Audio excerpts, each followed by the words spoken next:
Now, in our today's lesson, without giving any type of introduction, I would like to discuss the chapter directly. If you open your book, page number 68, and the subpara 5.2, the heading of the subpara is New Religious Movements. New religious movement, okay? In this chapter,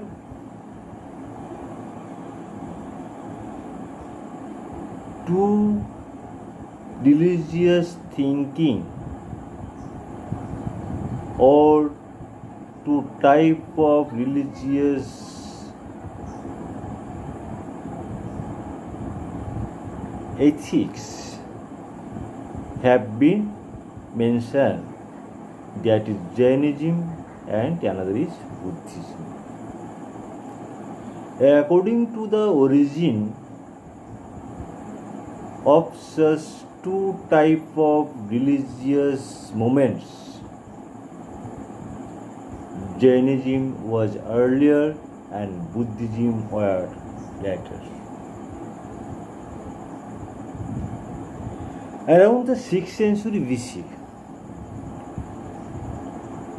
socio-economic and political condition of Indian subcontinents began to change rapidly, and a question may arise in our mind: what was a necessity, or what was the main reasons behind the developing for such type of new religious thinking or religious opinion? Okay. Now, there are two type of new religious movements, that one is Jainism and another is Buddhism, that already I have been mentioned. Okay. Now, shortly I would like to tell you what was the Jainism and Buddhism.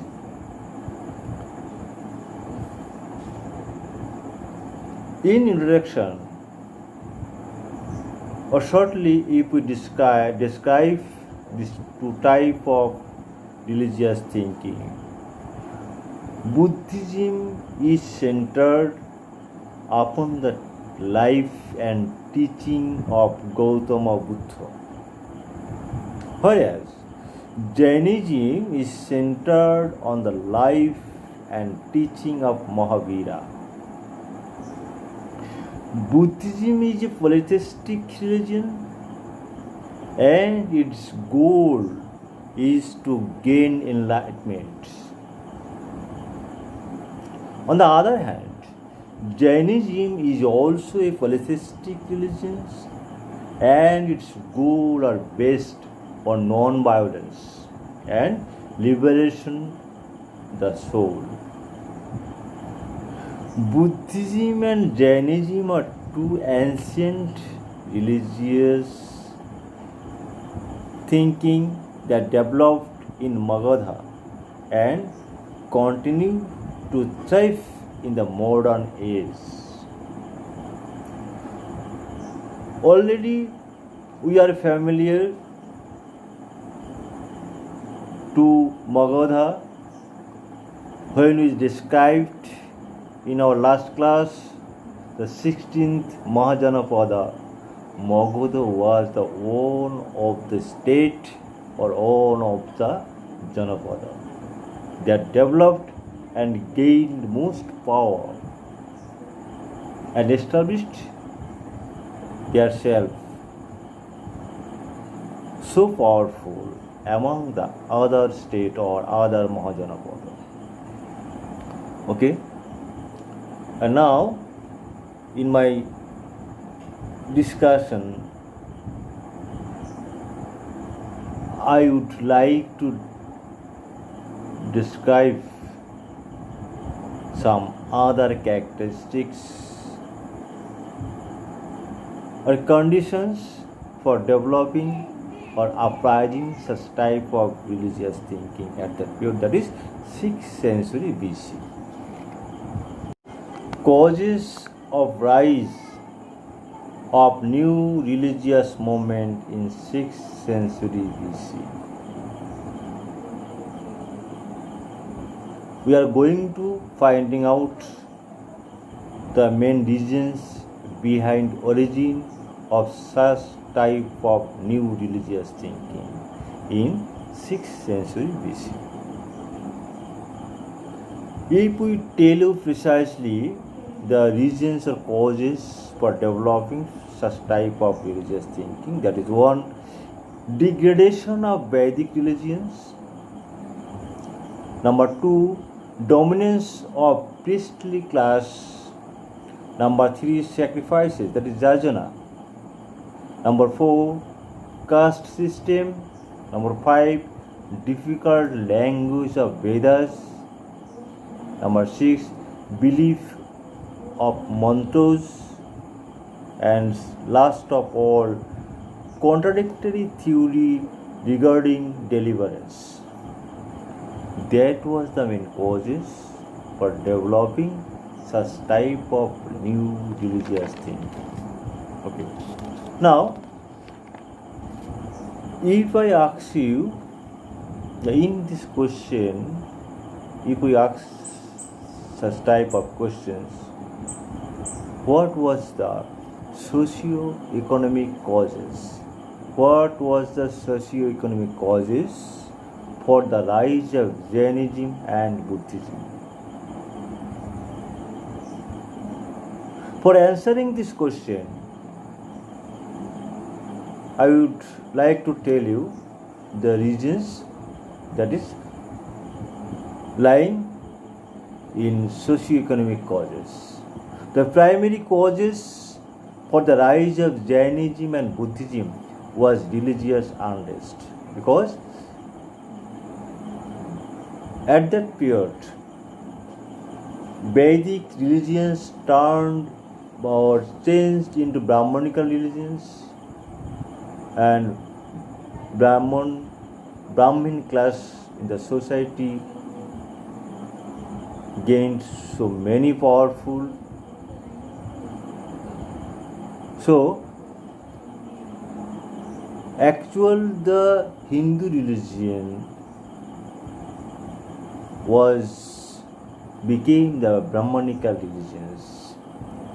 So, the rigid caste system prevalent in India generated tension in the society, because we saw the Varna Pratha or Varnashram Pratha in our Vedic civilization. The higher classes enjoyed, that is Brahman, Kshatriya and caste. The higher classes enjoyed certain privileges which were denied to the lower classes or lower caste. The growth of trade led to the improvement in the economic condition of the Vaishyas. As a result, they wanted to enhance their social status. But the Varna system did not allow this. Therefore, they began to extend support to Buddhism and Jainism. The merchant class extended the chief support of these new religions.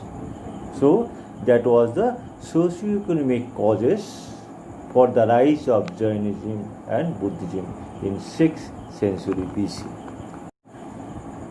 In this video, I will describe or explain what was the Jainism. What was the Jainism and who introduced the religious thought of Jainism. In our books, Jainism was one of the principal new religious philosophies to have come up. The leading preacher of this religion was known as Tirthankara. There were a total of 24 Tirthankara, the last two Pashanatha and Bardhaman Mahavira. Pashanatha was the prince of Kashi and he was born 250 years before Mahavira. Anyway, Bardhaman Mahavira was prince of Lichavi dynasties, and there was a connection between the two. The main philosophy or teaching of the Mahavira that I am telling you, that Chaturjama or Chaturjama and Pancham Mahaprata. What was the Chaturjama or and Pancham Mahaprata? Jains were obliged to follow four basic tenets. These were not killing of animals, speaking no lies, not taking others' goods forcibly, not making any properties for own consumption. These four teaching or four ethics was known as Chaturjama or Chaturjama. And the Mahavira, the Jaina Tirthankar, Pashanatha had asked people to lead a life according to the four tenets. The set of these three tenets is known as Chaturjama. That word already I have told you. And the Pancham Mahaprata, Mahavira added the another tenets to the Chaturjama. According to Mahavira, Jains should also follow Brahmacharya. And these five tenets together constitute the Pancham Mahaprata. Okay? And in our Jainism, there is another term that is Dadaswanga or Dadasanga.